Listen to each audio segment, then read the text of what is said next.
la bienvenida desde la Organización Europea de Asociaciones de Pacientes y desde la Asociación Española de Pacientes con Migraña y Cefalea. Tenemos el honor de contar hoy con la presencia del profesor Pablo Irimia, que es profesor titular de Neurología de la Universidad de Navarra y que va a darnos una charla y que va a presentarnos la migraña y la relación con el COVID-19.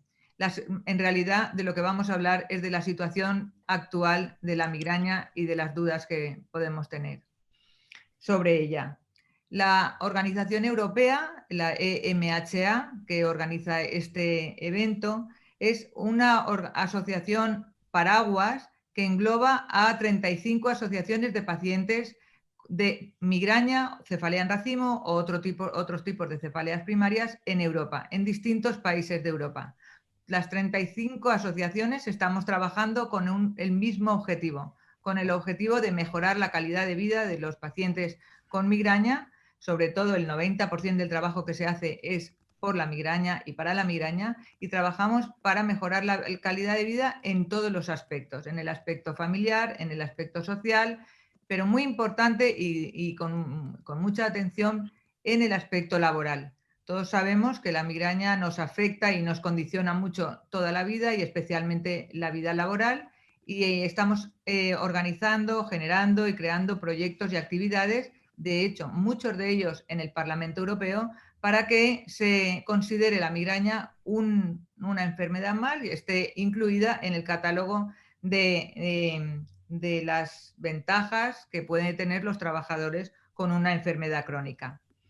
En este sentido, el profesor Irimia ha estado con nosotros en Europa, nos ha acompañado, ha dedicado voluntariamente su tiempo a acompañarnos a Europa a presentar a los europarlamentarios el verdadero problema de la migraña, la falta de educación que existe alrededor de la migraña, tanto en los especialistas como en la sociedad general, y también la necesidad que hay de prestarle atención a nivel europeo y a nivel institucional.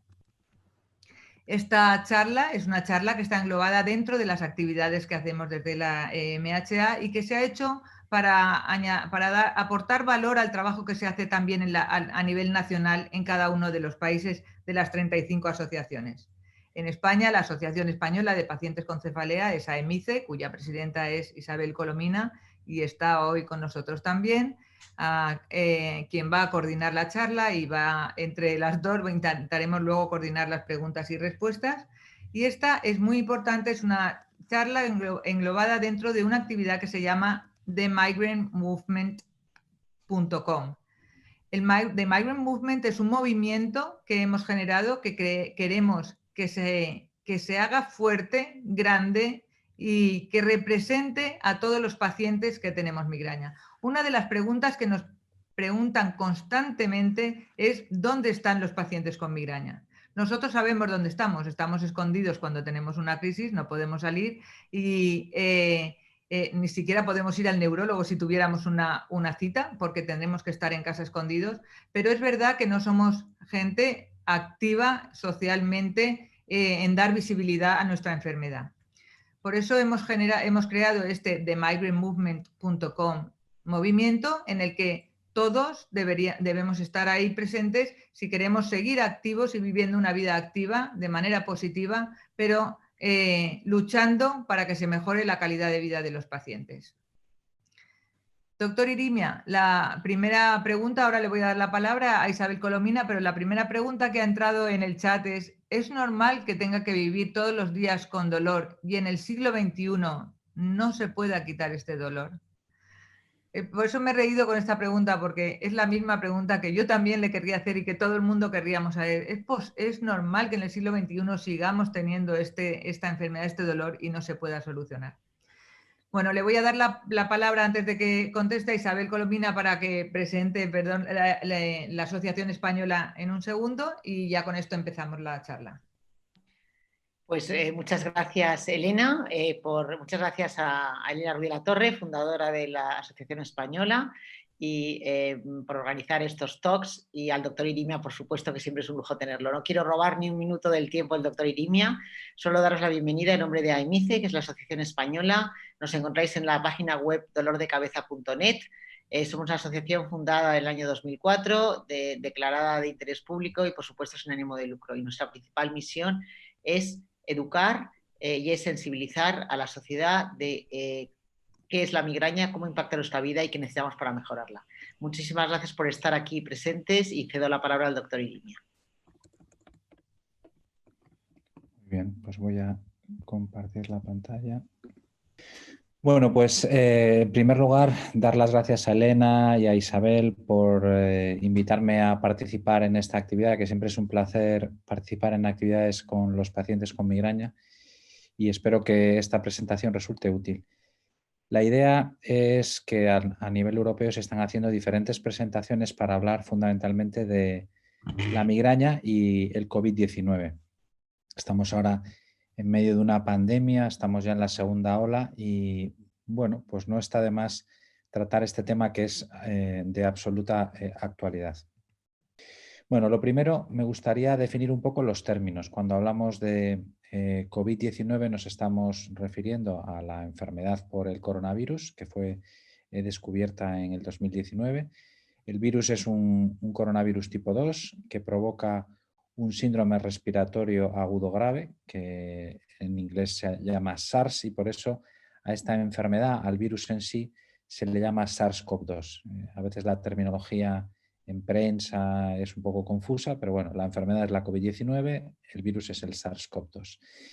La enfermedad se declaró como una urgencia de salud pública el 30 de enero de 2020 y después ha sido declarada una pandemia global. Dentro de los síntomas fundamentales de la COVID están los que ven aquí: fiebre, tos seca, cansancio. Estos son los síntomas más importantes de la COVID. Y después hay una serie de síntomas que se consideran comunes. Estos son los síntomas sacados de la página de la Organización Mundial de la Salud, donde si uno busca información puede encontrar información sobre, bueno, cómo se trata, cuáles son las complicaciones, todos los problemas que hay relacionados con la enfermedad por coronavirus. Y como se puede ver en la diapositiva, el dolor de cabeza es uno de los síntomas que puede ocurrir en esta enfermedad y es relativamente frecuente.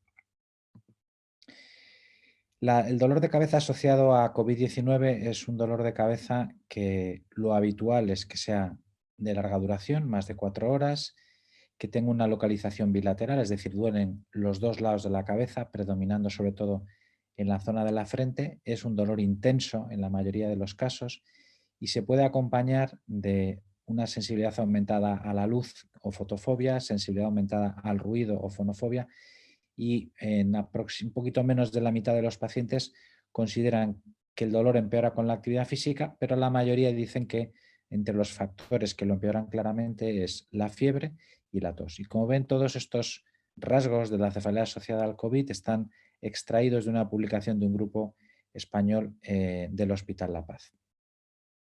De tal forma que podemos concluir que la cefalea asociada a COVID es frecuente, pero no tiene unas características que permitan establecer un diagnóstico de certeza.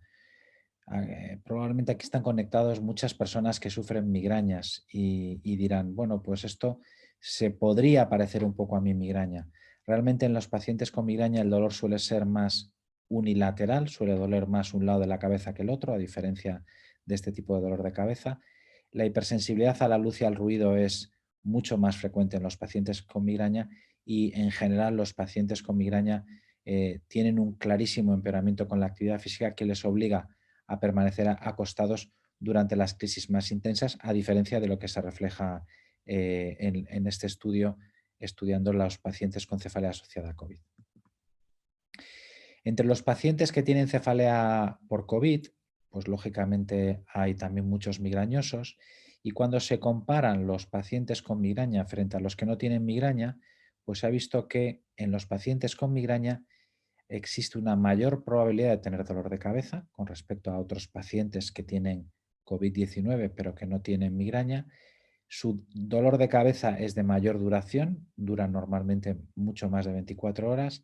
La intensidad de la cefalea también es mayor y en general los pacientes son capaces de diferenciar claramente este dolor de cabeza asociado al COVID-19 de su migraña habitual. Cuando se les pregunta, ellos, la mayoría de los pacientes que han tenido dolor de cabeza que se asocia a la infección viral, pues dicen, efectivamente esto no es exactamente igual a mi migraña habitual, tiene algunos rasgos distintivos como hemos visto anteriormente.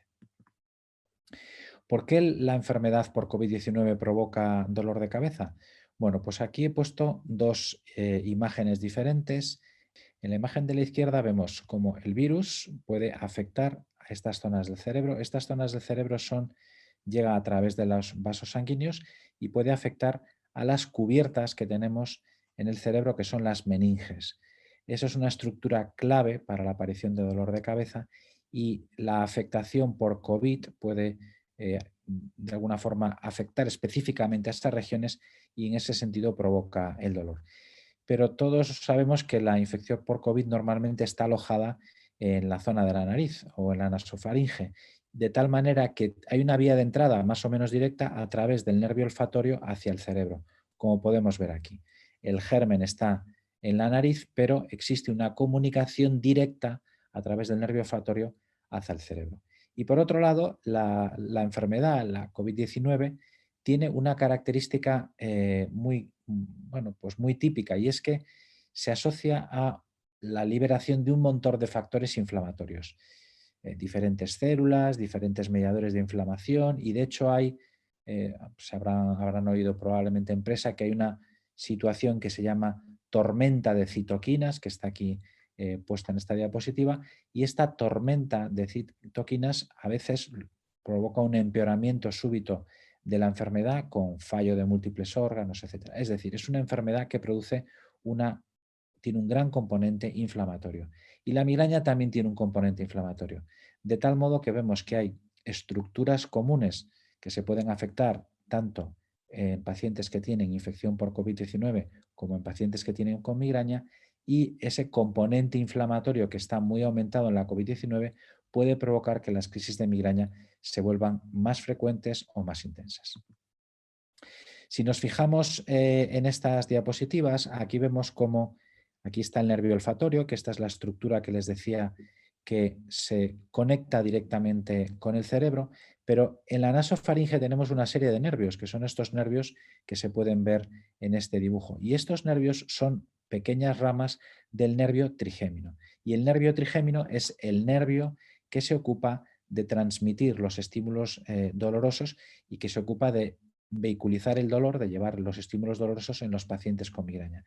Es probable que del mismo modo que se puede afectar el nervio olfatorio, y por eso muchos pacientes tienen esa dificultad para percibir olores o pérdida de gusto después de padecer la enfermedad por COVID-19, pues ese mismo fenómeno puede ocurrir en alguna rama del nervio trigémino, sensibilizarlo y provocar que empeoren las crisis de migraña en un paciente que tiene COVID-19. Y por otro lado tenemos lo que les comentaba antes, todas estas señales inflamatorias que se liberan en relación con la infección y que también podrían contribuir a aumentar el número de crisis de migraña. Además, la migraña empeora por muchos factores. Creo que todos estamos de acuerdo en que esta pandemia nos ha llevado a hacer muchas cosas diferentes de nuestra vida habitual. Estos cambios de hábitos pueden provocar que pacientes con migraña, que les conviene siempre una vida muy regular, pues lo noten mucho más que cualquier otra persona. El uso continuo de mascarilla provoca una presión constante en zonas que a veces están ya de entrada doloridas por la continua repetición de crisis de migraña. El confinamiento, aislamiento social también contribuye a empeorar cualquier enfermedad y, lógicamente, podría empeorar la migraña. El teletrabajo, que se podría ver como algo positivo porque uno está en su domicilio, pues muchas personas entienden también que es un cambio que le provoca pues mayor tensión, mayor dificultad para organizar sus horarios y, como veremos un poquito más adelante, puede empeorar las crisis de migraña. Y luego la situación de la pandemia a la mayoría de las personas le provoca cierto grado de estrés. Estamos sometidos a un bombardeo continuo de noticias negativas sobre porcentajes de personas que se infectan, fallecimientos, etcétera, que lo que hacen es, bueno, pues aumentar nuestro estrés, aumentar la ansiedad, provocar también trastornos de sueño, y todo eso puede condicionar un empeoramiento de la migraña. Y además tenemos un problema: los pacientes que tienen migraña, pues como cualquier otra enfermedad, pues no pueden visitar a su médico con la frecuencia que deberían. Muchas de sus visitas médicas se cancelan. Muchos de los tratamientos que se están utilizando para la migraña requieren la presencialidad. Es el caso, por ejemplo, de la toxina botulínica, y los pacientes pues no pueden acceder a los hospitales como lo hacían habitualmente y no están recibiendo el tratamiento que necesitan. Y además de todo esto, todo este continuo bombardeo de noticias sobre la COVID-19 provoca una gran preocupación sobre si debo o no tomar tratamiento para mi migraña, porque en el caso de que tenga la enfermedad por COVID-19 quizás podría empeorar si utilizo pues algún antiinflamatorio o algún fármaco específico para la migraña. Cuando nos centramos un poco en el teletrabajo y la migraña, bueno, pues uno de los problemas que se ha visto que tiene el teletrabajo es que la mayor parte de las personas son incapaces de regular su horario de trabajo, a diferencia de lo que hacían en el entorno laboral habitual. Es difícil mantener un horario de trabajo estando en casa todo el rato y pudiendo estar conectado al ordenador en cualquier momento. Es difícil también mantener un horario de comidas. Muchas veces la vida se vuelve un poco más desordenada de lo habitual, y eso no es bueno para una persona que tiene migraña. La persona con migraña necesita que sus rutinas se cumplan, tener una vida lo más regular posible. Por otro lado, las personas que teletrabajan están todo el rato trabajando con el ordenador, con el móvil, expuestos a luces intensas, de tal forma que deberían reducir el brillo de la pantalla, evitar estar todo el rato viendo la pantalla en videoconferencias para no tener problemas de que la exposición a la luz intensa le genere todavía más crisis de migraña. Y además, cuando estamos en casa, no estamos en nuestro entorno laboral habitual, no tenemos nuestra silla de trabajo habitual, no tenemos nuestro puesto de trabajo habitual, y es posible que nuestra casa no esté adecuada para estar el número de horas que se requieren en nuestro puesto de trabajo, y tendemos pues a sentarnos muy cerca de la pantalla, lo que provoca pues problemas de visión, lo que provoca problemas posturales que también pueden hacer que nuestros dolores de cabeza empeoren. Y por último, se habla de que es difícil ahora con el teletrabajo desconectar del horario de trabajo. La mayor parte de las personas perciben que ahora mismo su disponibilidad es absoluta. Parece que como estoy en mi casa me pueden llamar en cualquier momento, como estoy en mi casa puedo conectarme al ordenador, y es difícil desconectar del horario laboral, y es necesario hacerlo, sobre todo si uno padece migrañas. Y también es conveniente, igual que hacemos en el entorno laboral normal, hacer descansos periódicos cuando estamos trabajando en nuestro domicilio. Con respecto a la telemedicina, ¿qué ventajas o qué problemas tiene en este contexto de la pandemia y en relación concreta con los pacientes de migraña? Pues desde mi punto de vista, y yo creo que la mayoría de los expertos coinciden, en la migraña la telemedicina puede ser una herramienta muy útil porque en general a los pacientes con migraña lo que hace falta es hacerles preguntas. Lo más importante es la historia clínica con el paciente, no es tan necesario la exploración física, y por eso es una de esas enfermedades en las que la telemedicina puede tener un papel muy relevante. Además, con consultas de telemedicina se podrían cambiar los tratamientos, se pueden hacer cambios en la historia clínica del paciente y que el propio paciente pueda disponer de esos cambios de tratamiento al acceder con su tarjeta sanitaria a la farmacia. El problema que tenemos en la actualidad es que estos sistemas de telemedicina no están muy disponibles, y por otro lado los pacientes tampoco a veces tienen pues, los medios técnicos para poder acceder a este tipo de visitas de telemedicina, pero esto probablemente se va a ir desarrollando en los próximos años y puede ser una estrategia interesante para hacer visitas de seguimiento a pacientes con migraña. Por otro lado, el tratamiento de las crisis de migraña, creo que todos los que están conectados lo conocerán muy bien, bueno, pues está basado en los antiinflamatorios no esteroideos, los conocidos como AINES, y cuando el dolor es un dolor intenso, severo, lo que se utilizan en general son los triptanes o la combinación de triptanes con antiinflamatorios o con fármacos para los vómitos, con antieméticos. Durante las primeras fases de la pandemia hubo ciertas noticias de que el uso de antiinflamatorios no esteroideos, que el uso de ibuprofeno era negativo para los pacientes y que podía empeorar el pronóstico de si alguien tenía COVID y estaba tomando antiinflamatorios, podía empeorar más. Ahora se sabe que esto no es así y por tanto no hay ningún inconveniente para utilizar tanto antiinflamatorios como triptanes para tratar las crisis de migraña. Aquí tenemos una de las alarmas de la Agencia Española de Medicamentos y Productos Sanitarios, indicando que ninguno de los estudios realizados hasta el momento indica que el ibuprofeno o cualquier otro antiinflamatorio pueda agravar las infecciones por COVID-19, de tal modo que las personas que necesiten tratamiento con ibuprofeno, ketoprofeno, cualquier otro antiinflamatorio, no deben interrumpirlo de ninguna manera, porque de todas formas, aunque tuvieran la enfermedad por COVID, esta no va a empeorar por el uso de ibuprofeno.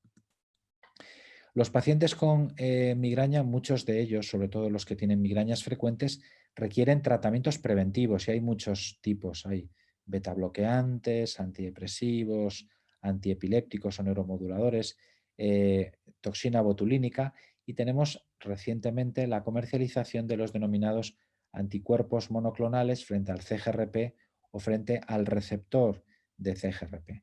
Pues se sabe que cualquiera de estos tratamientos se puede continuar con absoluta seguridad.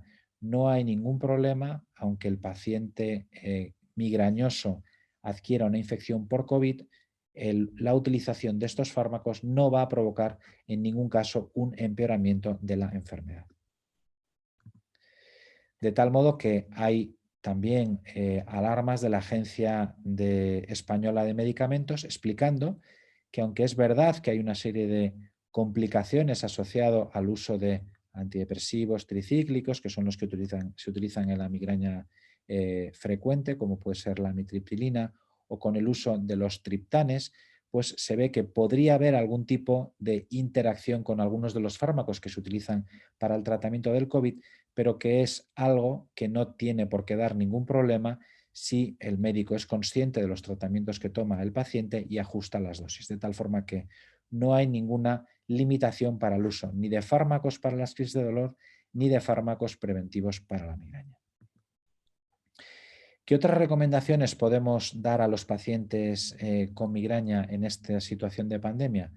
Bueno, creo que la más importante es tratar de llevar una vida ordenada, regular los hábitos, que a veces es difícil cuando uno sobre todo pasa mucho tiempo en casa, tiene mucho tiempo para hacer cosas, está conectado a un ordenador, pues tiene que intentar dedicar tiempo al trabajo, tiempo de descanso, regular los horarios de comida, como haría en una situación convencional. Es importante continuar haciendo ejercicio físico en la medida de lo posible. Es también muy importante evitar el consumo de alcohol y sí se ha visto que en las personas que están confinadas, que están aisladas, es posible que haya un uso excesivo de alcohol en ocasiones y esto es especialmente negativo en pacientes con migraña. Tenemos ahora diferentes herramientas y esta es una de ellas. Nos estamos comunicando a través de las redes con el fin de reducir el aislamiento social. Es muy importante evitar este aislamiento para que no haya complicaciones como ansiedad o problemas de ánimo. Y como les decía en las diapositivas anteriores, los pacientes con migraña deben continuar con su tratamiento habitual, porque ninguno de los tratamientos que se utilizan de forma habitual en la migraña tiene ninguna contraindicación en el caso de que una persona tenga la enfermedad por COVID-19. Así que para concluir, es importante saber que la enfermedad por COVID-19 provoca dolor de cabeza en un alto porcentaje de pacientes. También que esta situación de pandemia ha supuesto un empeoramiento de la migraña en muchos pacientes, Cada uno puede identificar alguno de los factores a los que he hecho referencia, que puede ser el uso de mascarilla, que puede ser el confinamiento, la alteración de esos horarios regulares, pero en cualquier caso también hay pacientes que dicen que ha mejorado de su dolor de cabeza. Un porcentaje de ellos refieren que al estar en casa más tiempo se pueden organizar mejor el tiempo, es decir, que quizás haya que adaptarse lo mejor posible a esta situación para tratar de que nuestra migraña no empeore. Se están desarrollando instrumentos de telemedicina que pueden ser útiles específicamente en pacientes con migraña, porque, como les decía, lo más importante en el diagnóstico y tratamiento de la migraña es la conversación con el paciente, más que la exploración física. Y por último, es importante saber que no hay ningún problema para continuar con los tratamientos habituales para la migraña. Ningún paciente debería abandonar su tratamiento preocupado por el hecho de que si cojo la infección por COVID voy a empeorar porque estoy utilizando diferentes fármacos. En el caso de los analgésicos y de los fármacos preventivos para la migraña, no hay ningún problema para su uso. Y esto es todo. Muchísimas gracias. Bueno, pues muchísimas gracias, doctor Irimia. Yo creo que nos has dado una visión clara sobre cómo afecta el COVID-19 a las personas que tienen migraña y a todos aquellos que nunca han tenido un dolor de cabeza y de repente, bueno, pues tienen una cefalea. Si te parece, empezamos a dar paso a algunas de las preguntas que nos han hecho. Yo empezaría con la primera que te planteaba Elena al principio. ¿Es normal vivir con dolor de cabeza todos los días en el siglo XXI? Pues hombre, no es normal, verdaderamente. Por desgracia, el dolor crónico sigue siendo un problema muy importante y muchas veces no se soluciona de forma completa. La realidad es que yo he ido contestando un poco la pregunta en el chat, que efectivamente disponemos de tratamientos para tratar las enfermedades, pero por desgracia los tratamientos no son curativos en este momento y aunque se mejora un porcentaje muy alto de pacientes, la enfermedad no se soluciona por completo y hay muchas personas que por desgracia no encuentran un tratamiento adecuado para su enfermedad, sea en migraña o sea en otras patologías. Y lo que está claro es que es necesario tener muchas más opciones terapéuticas, es necesario más investigación en migraña. Y yo creo que la manera de conseguir que cada vez haya más investigación en una enfermedad es, en primer lugar, darle visibilidad. Eso es clave. Y yo creo que actividades como estas son fundamentales para dar visibilidad a la enfermedad.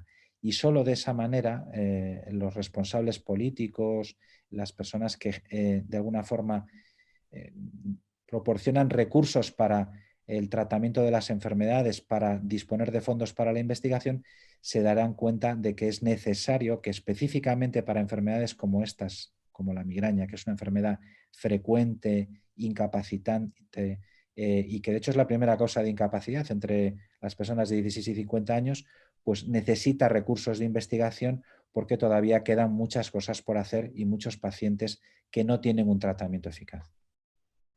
Muchas gracias, doctor Irimia. Os recuerdo a todos los participantes que podéis utilizar el chat para plantear las preguntas y así el doctor podrá responder. Seguimos con otra de las preguntas. Hemos hablado de los diferentes tratamientos que existen, tanto para el dolor como preventivos. Y nos pregunta una paciente cuál es su opinión sobre los nuevos fármacos de los anticuerpos monoclonales y si tienen algún efecto secundario. Bueno, ahora mismo se dispone de un grupo de medicaciones que se denominan anticuerpos monoclonales, que son fármacos específicos para la migraña.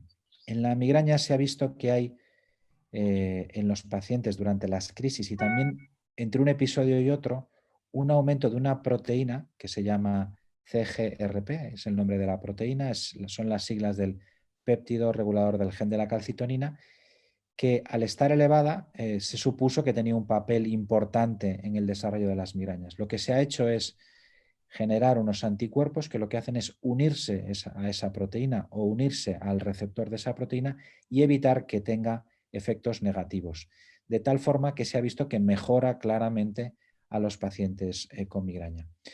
De todas formas, reducir la migraña a que una proteína esté aumentada en la sangre es una visión un poco simple de una enfermedad tan complicada. Y bueno, pues como veíamos en la primera pregunta de si se puede vivir con dolor en el siglo XXI, pues no todos los pacientes que tienen migraña responden a los anticuerpos monoclonales. Hay un porcentaje que ronda un 40-45% de pacientes que no responden adecuadamente a los anticuerpos monoclonales y probablemente es porque no tienen ese mediador elevado. Hay muchos otros mediadores que seguramente están involucrados en la migraña y espero que en los próximos años progresivamente se vayan descubriendo y tengamos más tratamientos disponibles. Muy bien. También nos preguntan sobre los triptanes y hasta qué, o sea, si hay un límite de edad para poder tomar triptanes. Pues en cuanto a la edad no hay un límite.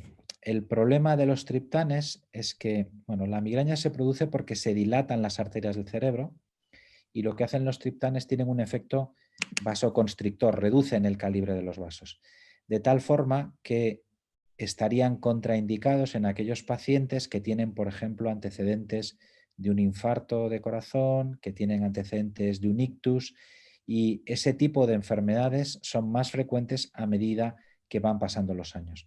De tal forma que si una persona tiene una complicación como esta, un ictus, un infarto, un problema vascular, no debería tomar estos fármacos, pero en general, si es una persona sana, con independencia de su edad, no habría ningún inconveniente para que los utilicen. No hay un límite de edad para utilizar triptanes.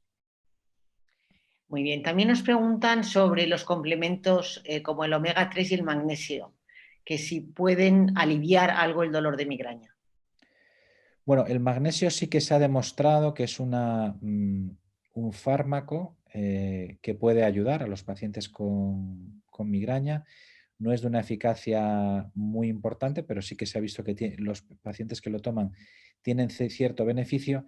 Y luego la cuestión con la dieta es una cuestión muy controvertida que siempre genera mucha polémica porque, bueno, desde hace muchos años, yo cuando empecé mi carrera de medicina, y de hecho está registrado en los libros, a los pacientes con migraña se le daban dietas, ¿no?, para tratar sus dolores de cabeza y sin embargo sistemáticamente se ha visto que esas dietas suelen tener una eficacia relativamente pobre.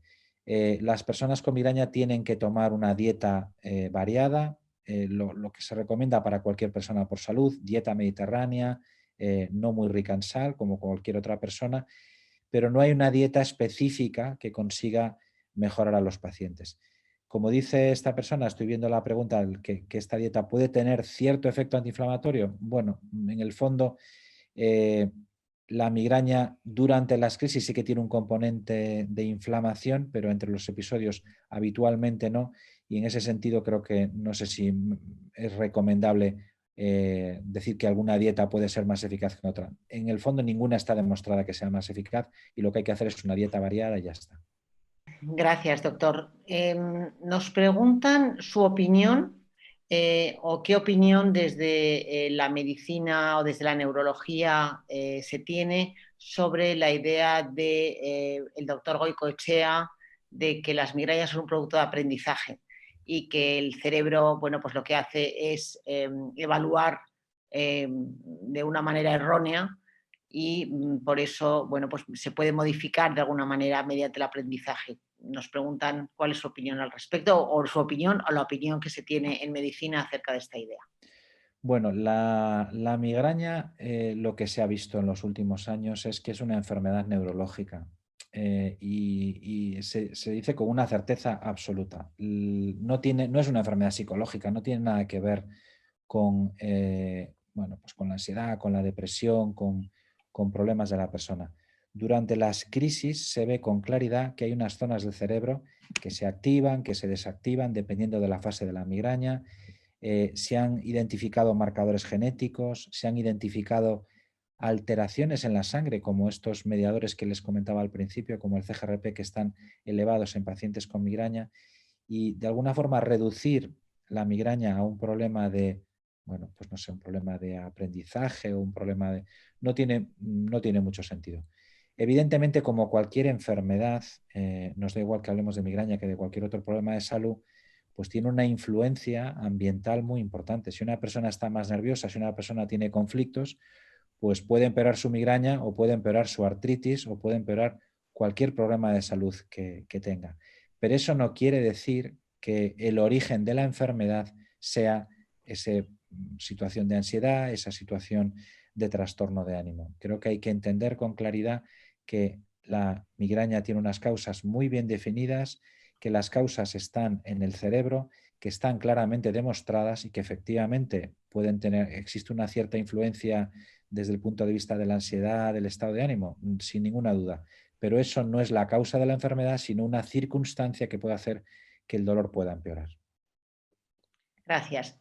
Luego, también tenemos otra participante que nos pregunta, bueno, pues lo que has hablado un poco, ¿no? Que sobre el COVID y que si es posible que el COVID haya transformado de alguna manera su migraña. Dice, bueno, pues que ahora tiene otros síntomas que son casi peor que el dolor de cabeza, como que se le duerme la mano, la boca, no pueden hablar, no recuerda el nombre, o sea, tiene otros de los síntomas y pregunta si esto es posible que sea como consecuencia del COVID el cambio en los síntomas de la migraña. Bueno, la infección por COVID es una infección que a medida que van ocurriendo casos, vamos viendo que cada vez bueno, pues produce una cantidad de manifestaciones enorme, respiratorias, neurológicas, aparición de trombos. Es como un libro de medicina interna, constantemente van apareciendo diferentes manifestaciones. Una de las manifestaciones es este dolor de cabeza persistente, que muchas veces no se parece mucho a una migraña, se parece más a una cefalea asociada a pues una cefalea tensional, asociada a contracturas musculares, al estrés, que puede ser muy persistente.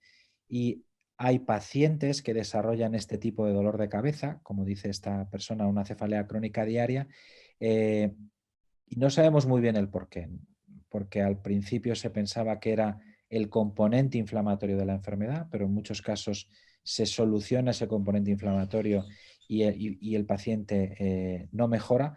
Y se está viendo no solo que hay manifestaciones de cefalea, sino muchas otras manifestaciones relativamente complejas de la enfermedad por coronavirus.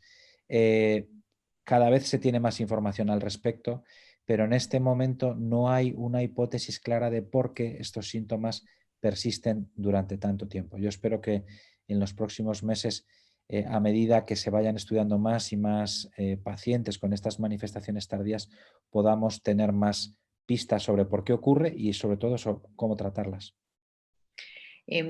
Sí, nos matizaba esta paciente que ella no tuvo el COVID, pero bueno, el COVID no puede modificar la enfermedad en sí, ya que esto es una enfermedad particular de cada uno, es decir, que exista una pandemia y si no has sufrido el COVID, puede ser que te modifique tu migraña, pues a lo mejor porque por los hábitos quizás que hemos cambiado durante este confinamiento.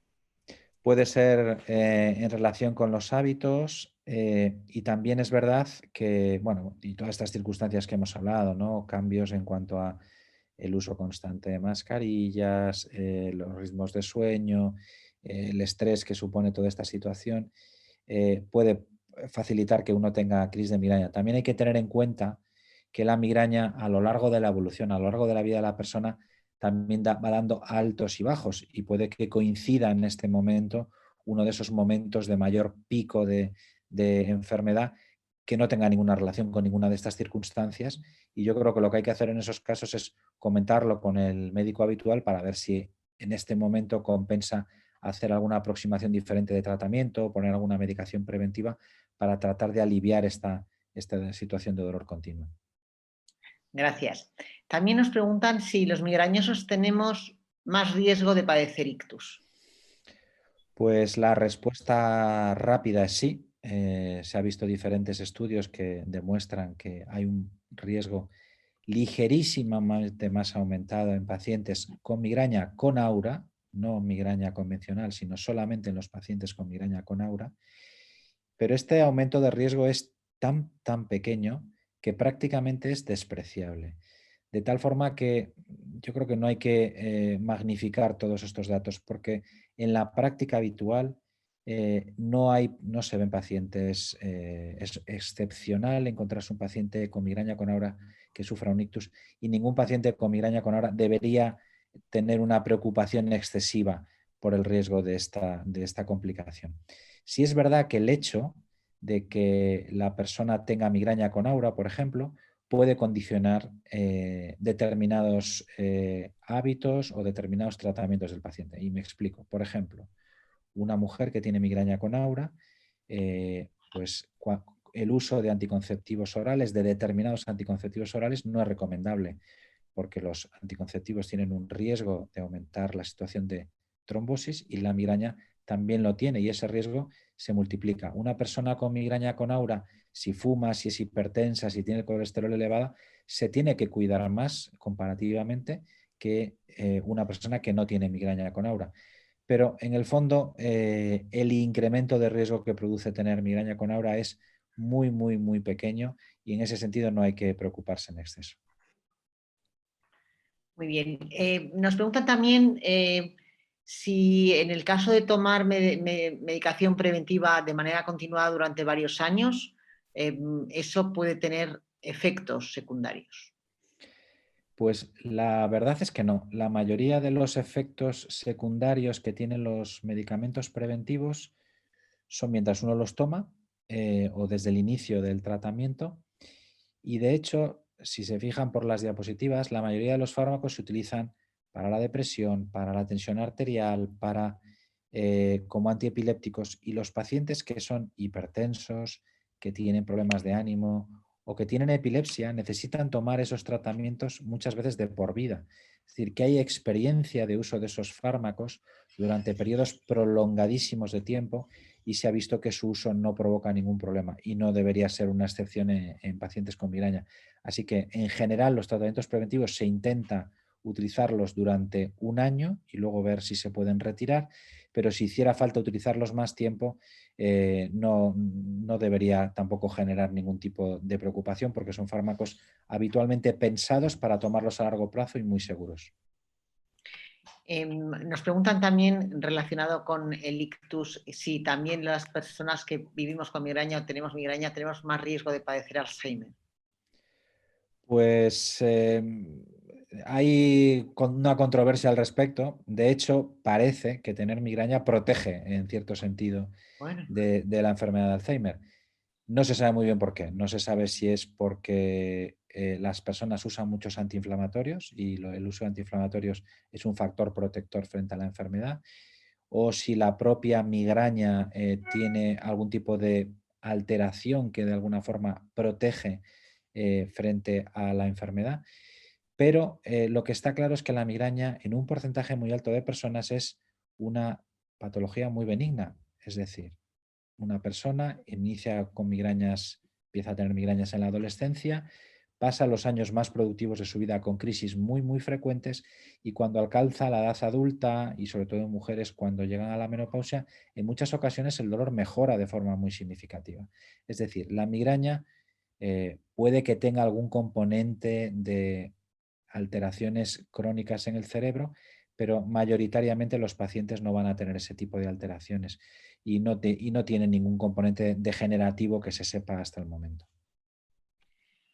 Nos preguntan también sobre los monoclonales, que si pierden efecto con el tiempo.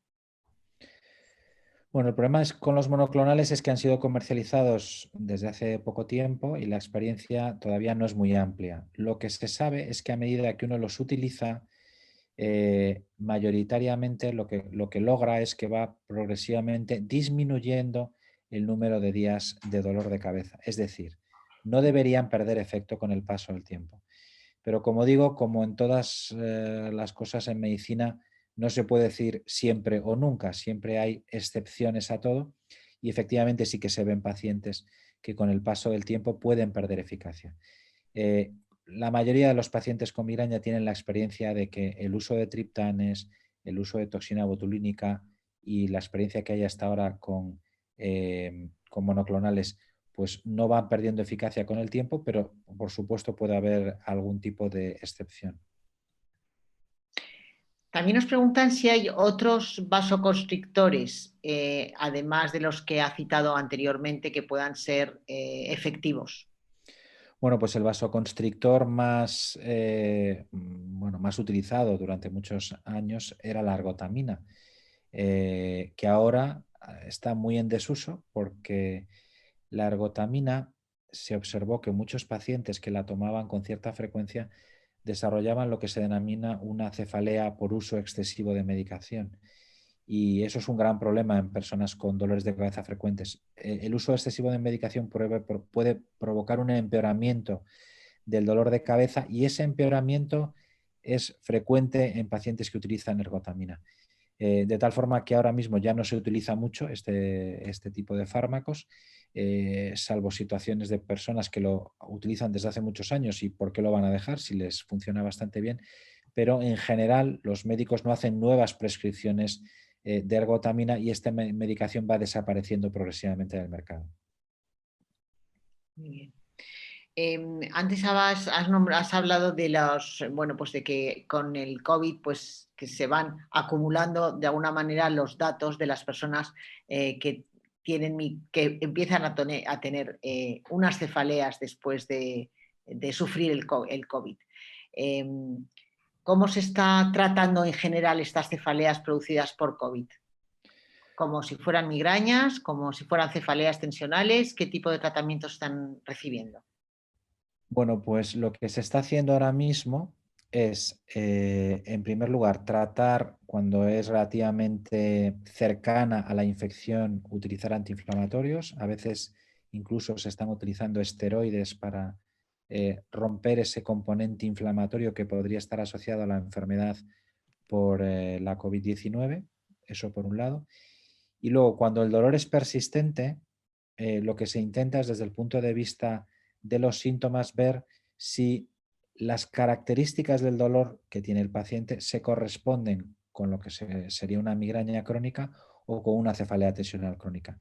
Y dependiendo de las características clínicas se decide cuál es el tratamiento más adecuado. No hay un tratamiento estándar para esta enfermedad, sino que de alguna forma se adapta a las características del dolor. Si es más parecido a una cefalea tensional, se utiliza con más frecuencia amitriptilina u otros grupos de antidepresivos, y si es más parecido a una migraña crónica, lo que se hace es utilizar las terapias habituales para la migraña crónica. Muchas gracias. Doctor, ¿qué le dirías a un paciente que ha pasado por distintos tratamientos preventivos y que pues, no le han funcionado, no han funcionado durante un tiempo, de los que hemos hablado antes, antidepresivos o betabloqueantes, la toxina o incluso algunos de los que no le están funcionando, los monoclonales?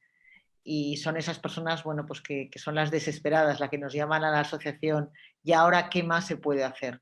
¿Qué le dirías a un paciente o qué les dices a los pacientes cuando ves que en esos casos desesperados que no reaccionan ante la medicación como lo hacen otros?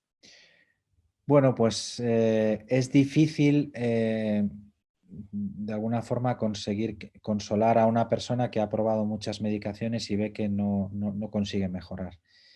Lo que intentamos siempre es ayudar mediante el tratamiento de los síntomas que tiene la persona. Si lo fundamental es el dolor, pues intentar aliviar el dolor. Si lo fundamental es, además del dolor, otros problemas de salud, sea ansiedad, sea trastornos del ánimo, también ayudarle en ese sentido.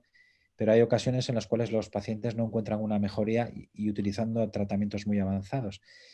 De todas formas, yo quiero que las personas tengan un cierto optimismo. Es decir, ahora mismo hay en marcha diferentes ensayos clínicos. Todos los médicos que atendemos pacientes con migraña teníamos pacientes que estaban como un poco, diría, a la espera de nuevos fármacos, ¿no? sin utilizar ningún tratamiento activo, y que cuando han llegado los nuevos anticuerpos monoclonales se han incorporado rápidamente a la utilización de estos fármacos.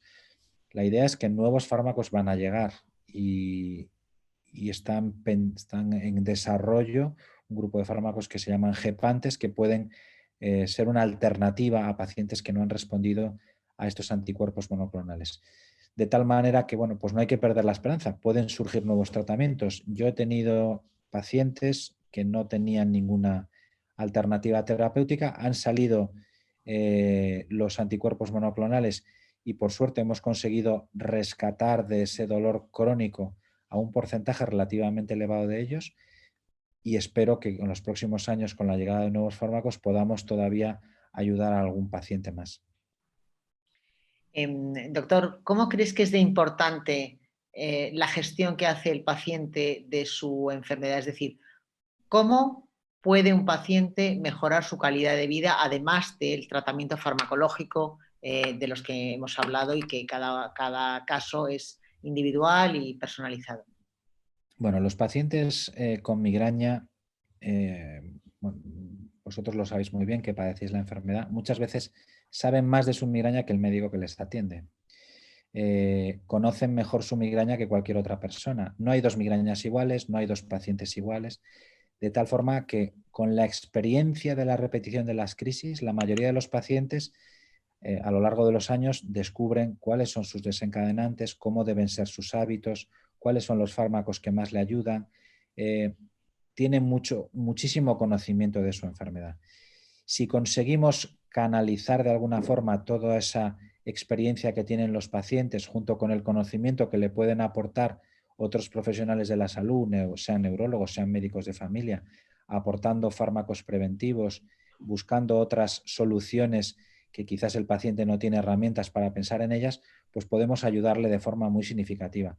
Pero lo que es evidente es que el paciente tiene en su mano mejorar en muchos aspectos, sobre todo en el sentido de tratar de mejorar en lo posible los hábitos e interrogarse a sí mismo cuáles son sus posibles desencadenantes para tratar de evitarlos. En ocasiones uno hace un esfuerzo enorme por regular sus hábitos, etcétera, y no consigue mejorar, y ahí es donde el médico tiene un papel esencial para ayudarle. Gracias. Nos preguntan también qué nos puede contar sobre el bloqueo esfenopalatino, si es efectivo, si es temporal o definitivo y si se está recetando o se está prescribiendo este tratamiento. Bueno, pues el bloqueo esfenopalatino es uno de los, el ganglio esfenopalatino es uno de los ganglios que está involucrado en la transmisión del dolor a nivel del nervio trigémino. Y esa es una estructura clave en la migraña y también en la cefalea en racimos.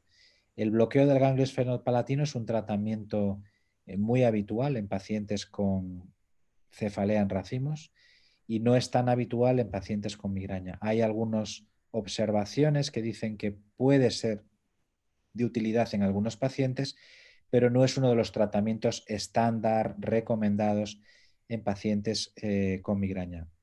Puede que haya alguna situación en las cuales el médico diga, bueno, no tengo otra alternativa de tratamiento, dispongo de este bloqueo del ganglio esfenopalatino, lo vamos a probar como una posible alternativa en personas que han fallado a otros tratamientos.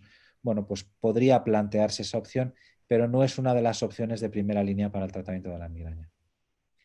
Bueno, yo creo que vamos a dar paso a la última pregunta por mi parte, que dice, para las personas que están con tratamiento preventivo y que además están tomando triptanes para las crisis, en el caso de contraer el COVID, ¿sería compatible esta medicación con los antivirales?